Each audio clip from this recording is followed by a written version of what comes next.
Greetings, Roger Morrison here. We're in glorious New York City, and I'm gonna take you on an adventure, and you're gonna learn some things that you never thought you knew before. So come on, let's go.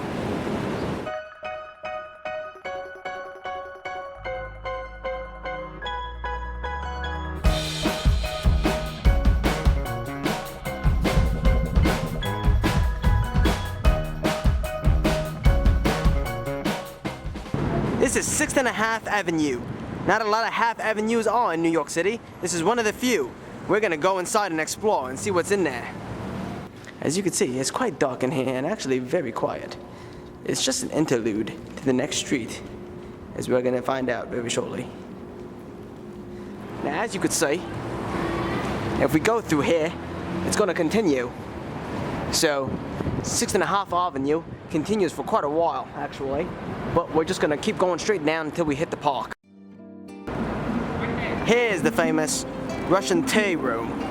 Now, the Russian tea room was actually a room in Russia.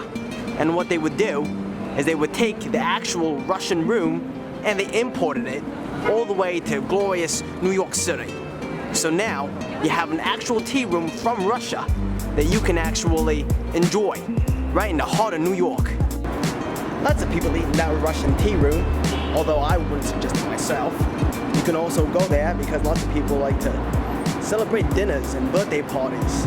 It's not that great, it's just a tea room from Russia. You know, communism and all that. Right up the block here is Carnegie Hall.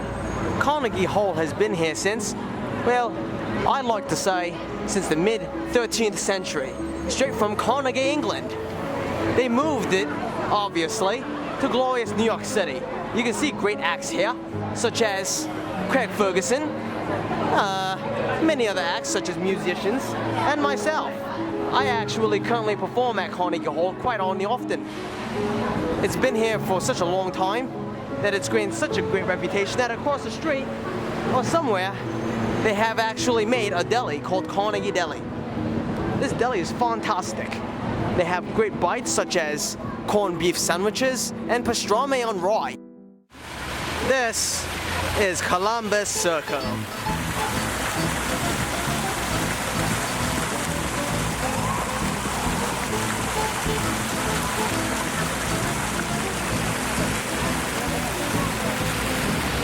So, in 1982, Christopher Columbus tried to sail the ocean blue. It's a popular ride, and it's actually pretty accurate. What happened was, he wanted to sail over to the American territories and conquer it for Spain. Territories and conquer it for I know, it's crazy. Ronald Reagan, the American president at the time, insisted that Christopher Columbus stop his shenanigans and go back to his hometown in Italy. Actually, when Christopher Columbus did arrive, he didn't present his passport, shipping him straight back to Spain from whence he came. It's funny actually, and that's what happens when you come to American countries without your passport. Important lesson here, folks. If you're going to travel to any country, please remember to bring your passport. Although Christopher Columbus has failed, they built this memorial in New York City to commemorate his efforts. Christopher Columbus, you fool. Liberal New York loves you. And here we are, Central Park.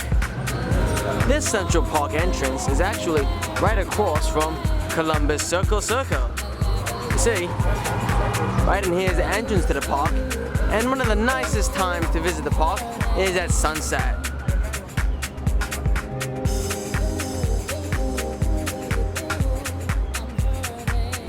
Is that unfortunately it gets very noisy. Now today, since we had limited time restraint, we're only going to be able to discover the east side of the city. There's still the west side, the north side, the north, southeast side, the northwest side, the southwest side, the southeast side, the southwest, north side, and the west east side. You see, there's a lot of places to explore in this city, and we're going to get to them eventually. So I encourage all of you to stay tuned and make sure you check in for another Roger Morrison adventure.